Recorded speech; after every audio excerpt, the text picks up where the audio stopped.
Hello guys, welcome back to our channel. ఎలా ఉన్నారండి అంతా? సో హోప్ మీరంతా బాగా చదువుతున్నారని అనుకుంటున్నాను. మనకి ఆర్పిఎఫ్కి సంబంధించి డాక్యుమెంట్ వెరిఫికేషన్ టైంలో, అంటే ఇప్పుడు మనకి సిబిటి అయిపోగానే ఎవరైతే క్వాలిఫై అవుతారో తర్వాత వాళ్ళని ఫిజికల్ టెస్ట్ కోసం పిలుస్తారు కదా, అక్కడి నుంచే మనకి డాక్యుమెంట్ వెరిఫికేషన్ అనేది స్టార్ట్ అవుతుందన్నమాట. సో దానికి సంబంధించి చాలామందికి చాలా డౌట్స్ అయితే ఉన్నాయి. ఎలాంటి డాక్యుమెంట్స్ అనేవి మనం తీసుకెళ్ళాలి అనేసి వాళ్ళ కోసం చిన్న క్లారిఫికేషన్ ఇద్దామైతే అనుకుంటున్నాను. ఇది మనకి ఆర్పిఎఫ్ ఎంప్లాయ్మెంట్లో 2024లో వచ్చిన నోటిఫికేషన్లో ఇచ్చిన డీటెయిల్స్ అయితే చూపిస్తాను. ఇది సబ్ ఇన్స్పెక్టర్ యొక్క నోటిఫికేషన్ అండి. సో సబ్ ఇన్స్పెక్టర్ కానీ మనకి కానిస్టేబుల్ కానీ సేమ్ డిక్లరేషన్ ఫామ్స్ కానీ క్యాస్ట్ సర్టిఫికెట్స్ కానీ ప్రొడ్యూస్ చేయవలసి అయితే ఉంటుంది. ఎవరి క్యాస్ట్ సర్టిఫికెట్ ఎలా ఉండాలి అనేది నేనైతే చూపిస్తాను. ఈ వీడియోని ఎక్కడ కూడా స్కిప్ చేయకుండా అయితే చూడండి. ఫస్ట్ ఆఫ్ ఆల్ చూసుకున్నట్లయితే మనకి ఎస్సీ ఎస్టీ క్యాండిడేట్స్ కండి వీళ్ళ యొక్క క్యాస్ట్ సర్టిఫికేట్ ఎక్కడ తీసుకోవాలి, ఎలా ఉండాలి అంటే మ్యాక్సిమం మనకైతే ఇలాంటి సెంట్రల్ ఫార్మాట్లోనే తీసుకోవాల్సిన అవసరం అయితే ఉంది. సో మీరైతే తీసుకుంటారు కదా సచివాలయంలో కానీ మీ సేవలో కానీ, ఆ యొక్క డీటెయిల్స్ని బట్టి ఇక్కడ మీరు ఈ విధంగా మనకి హ్యాండ్ తోటి ఫామ్ ఫిలప్ చేసి అప్పటికప్పుడు తహసీల్దార్ చేత సంతకాన్ని పెట్టించి ఇవ్వాలి, అంటే ఎంఆర్ఓ అనమాట. సో ఇక్కడ ఎస్సీ ఎస్టీ వాళ్ళకి సంబంధించి బేసిక్ డీటెయిల్స్ అయితే ఫిల్ చేయండి. మీ నేము, డిస్టిక్, విలేజ్ అండ్ ఇంకా మీరు ఏ క్యాస్ట్కి చెందిన వాళ్ళు. ఇక్కడ క్యాస్ట్ అనేది మీ యొక్క 10th క్లాస్ సర్టిఫికెట్లో ఎలాగుందో అలాగైతే మీ యొక్క క్యాస్ట్ డీటెయిల్స్ని అయితే ఇవ్వండి. ఏమన్నా సర్టిఫికేట్ నెంబరు కనుక అడిగినట్లుగా అనిపిస్తే మీరు తీసుకుంటారు కదా స్టేట్ లెవెల్లో మీ సేవలో కానీ సచివాలయాల్లో కానీ, అక్కడి నుంచి మీరైతే ఆ సర్టిఫికేట్ యొక్క నెంబర్ అయితే వేసేయండి, క్యాస్ట్ సర్టిఫికేట్ నెంబరు. అండ్ ఇంకా ఎవరైతే మైగ్రేట్ అయి ఉంటారో, అంటే ఇక్కడ చదువుకొని వేరే దగ్గర ఉంటున్నారో, మీ యొక్క రెసిడెంట్ అని పర్మనెంట్ అడ్రస్ అని 2 ఉంటాయి కదా. సో మీ యొక్క పర్మనెంట్ అడ్రస్ కాకుండా రెసిడెంట్గా ఏమన్నా ఉన్నట్లయితే అక్కడి నుంచి మీరు పోస్టింగ్ కూడా అక్కడే కావాలి అనుకున్నట్లయితే దానికి సంబంధించి ఇక్కడ చిన్న డిక్లరేషన్ ఫామ్ అయితే ఫిల్ చేయండి, బేసిక్ డీటెయిల్స్. అండ్ మీరు ఏ డేట్ని అయితే అప్లై చేస్తున్నారో ఆ డేట్ను వేసి ప్లేస్ వేసేయండి. ఇంకా మీ యొక్క సిగ్నేచరు, ఇక్కడ మీరు మీ యొక్క రెసిడెంట్ అడ్రస్ యొక్క సిగ్నేచర్ అండ్ వారి యొక్క డిజిగ్నేషన్, ఇంకా వాళ్ళ యొక్క సీల్ అయితే ఉండాలి, ఆఫీస్ సీల్ అయితే కంపల్సరీగా ఉండాలి. అండ్ ఎవరైతే మైగ్రేట్ అయ్యారో వాళ్ళకి మాత్రమే ఈ ఫామ్ అండి, మిగతా వాళ్ళకి అవసరం లేదు. నెక్స్ట్ వచ్చేసి OBC non creamy layer certificate, caste certificate ఎలా ఉండాలి అంటే మీ యొక్క నేము, బేసిక్ డీటెయిల్స్ అయితే ఇక్కడైతే ఫిల్ చేసేయండి. సో ఏ డిస్టిక్ కానీ విలేజ్ కానీ మీ నేము అండ్ ఇంకా 10th క్లాస్ సర్టిఫికెట్లో మీ యొక్క క్యాస్ట్ ఏంటి అనేది, సో ఓబీసీకి చెందుతున్నారా లేదా అని తెలుసుకోవడానికి అనమాట వాళ్ళు.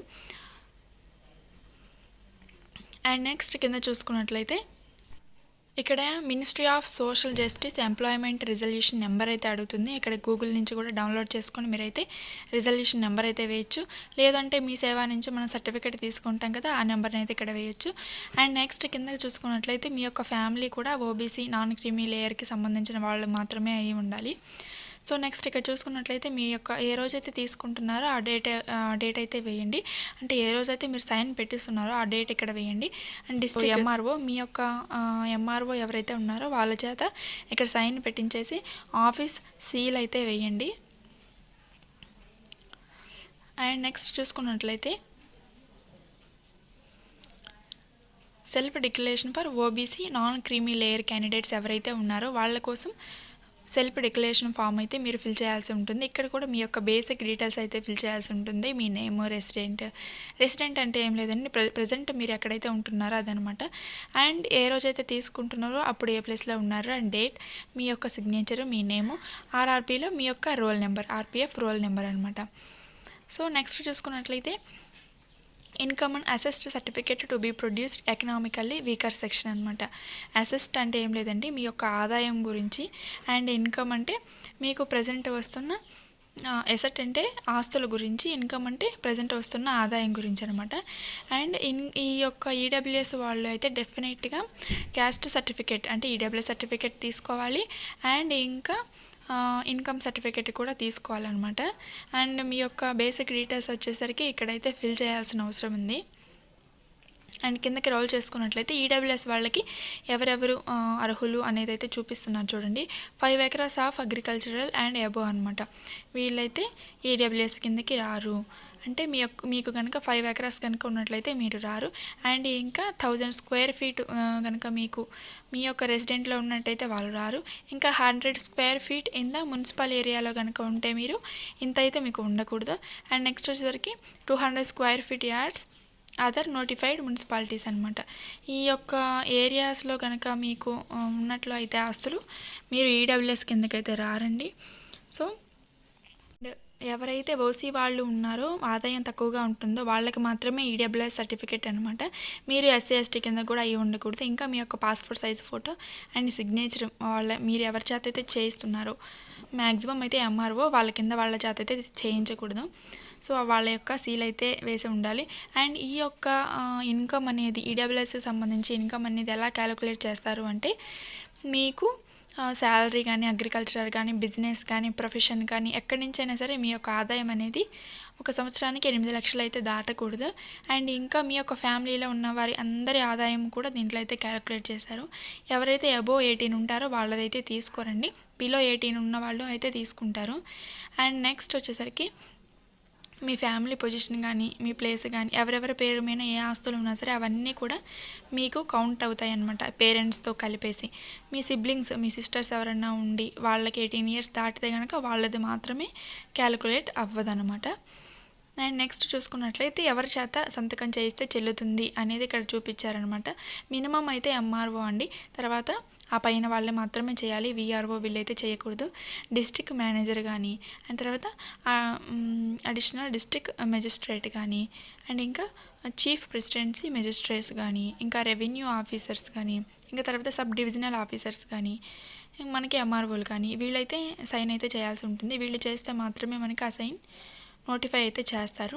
కొంతమంది ఏంటి అంటే సెంట్రల్ లెవెల్లో మన నాయుళ్లలో కాపు తెలగ బలిజ ఈ విధంగా క్యాస్ట్ సబ్ క్యాస్ట్ అయితే ఉంటాయి. వీళ్ళందరూ కూడా సెంట్రల్ లెవెల్లో అయితే మనకి ఓబీసీ కిందకైతే వస్తారు. అండ్ నెక్స్ట్ వచ్చేసరికి ఈబీసీ వాళ్ళు అనమాట, ఎకనామికల్లీ బ్యాక్వర్డ్ క్లాస్. వీళ్ళైతే సామాన్యంగా మనకి ఎవరు పెట్టలేదని అనుకుంటున్నాను. సో వీళ్ళు కూడా ఈ యొక్క బేసిక్ డీటెయిల్స్ అయితే ఫిల్ చేసి మీ యొక్క నేమ్ సిగ్నేచరు ఏ రోజు తీసుకుంటున్నారో ఆ డేటు అని మొత్తం అయితే ఫిల్ చేయండి. వీళ్ళు ఎవరు అంటే ఈబీసీ వాళ్ళు ఎవరు అంటే వాళ్ళ యొక్క ఇన్కమ్ అనేది ఒక ఇయర్కి 50,000 కంటే ఎక్కువ అయితే ఉండకూడదు అనమాట. సో ఇలాంటి వాళ్ళు ఎవరన్నా ఈబీసీ కిందకి పెట్టినట్లయితే చాలా ప్రాబ్లం అయితే ఉంటుందండి, తొందరగా మీకు సైన్ కూడా ఎవరు చేయరనమాట. నెక్స్ట్ వచ్చేసరికి మైనారిటీ క్యాండిడేట్స్ ఎవరైతే ఉన్నారో వీళ్ళు ఈ యొక్క సెల్ఫ్ డిక్లరేషన్ ఫామ్ అయితే తీసుకోవాలని వెళ్ళాల్సి ఉంటుంది. అంటే బీసీఈ బీసీబీ బీసీఈ ఈ విధంగా మనకి మైనారిటీస్ ముస్లిమ్స్ ఉంటారు కదా, వాళ్ళైతే ఈ యొక్క డిక్లరేషన్ ఫామ్ అయితే జాగ్రత్తగా ఫిల్ చేసి అయితే తీసుకువెళ్ళండి. ఏం లేదంటే మీ యొక్క బేసిక్ డీటెయిల్స్ అయితే ఉంటాయి అండ్ ఇంకా డేటు ప్లేస్ అయితే ఫిల్ చేసేయండి. సిగ్నేచరు మీ యొక్క సిగ్నేచర్ అండ్ మీ యొక్క నేమ్ అయితే ఇక్కడ ఫిల్ చేయాల్సి ఉంటుంది. సో నెక్స్ట్ వచ్చేసరికి మనకి ఎక్స్ సర్వీస్ మ్యాన్ త్రివిధ దళాల్లో ఎవరైతే పనిచేసి ఉంటారో నేవీ ఎయిర్ ఫోర్స్ ఈ విధంగా ఎవరైతే పనిచేసి ఉంటారో వాళ్ళైతే అప్లై చేసి ఉంటారు కదా, వాళ్ళు ఈ యొక్క డిక్లరేషన్ ఫామ్ అయితే తీసుకొని వెళ్ళాల్సి ఉంటుందండి. మీ యొక్క ఎంప్లాయ్మెంట్ నెంబర్ అయితే ఇక్కడ వేయాలి అండ్ మీరు ఎక్కడ పనిచేశారు ఏంటి అనేది ఇక్కడ అన్నీ కూడా డీటెయిల్స్ అనేవి ఫిల్ చేయాల్సి ఉంటుంది. మీరు డాక్యుమెంట్ వెరిఫికేషన్ వెళ్ళినప్పుడు ఎక్స్ సర్వీస్ మ్యాన్ ఎవరైతే ఉన్నారో డెఫినెట్గా ఈ యొక్క సర్టిఫికేట్ అనేది తీసుకొని వెళ్ళాల్సి అయితే ఉంటుంది.